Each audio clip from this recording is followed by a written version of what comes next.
panahon ngayon, kung sa bagay nasimulan kasi pinsan ko rin ang sa akin, nang gagalaiti tumira sa akin.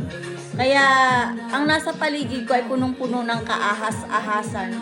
Hindi mo alam kung kailan ka tutuklawin ng mga traidor sa paligid mo.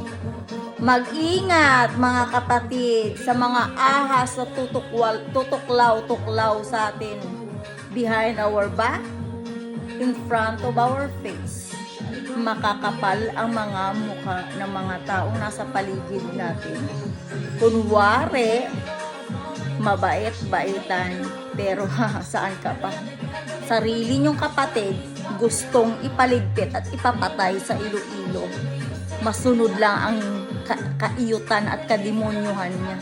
Pero tandaan mo, girl, pag uwi ko, mag-empake ka na. Dahil bawat tirik na mata ko, kukonsensyahin kita kung paano ka lumayas dyan sa compound na inaapak-apakan mo ang pagkatao kung hinayop ka. Tandaan mo lang. Pag sinabi kong tandaan mo kung paano mo ako ipapatay at maging tao-tauhan dito. Tandaan mo, pag may nangyari sa akin, babalikan ko ang pamilya mo.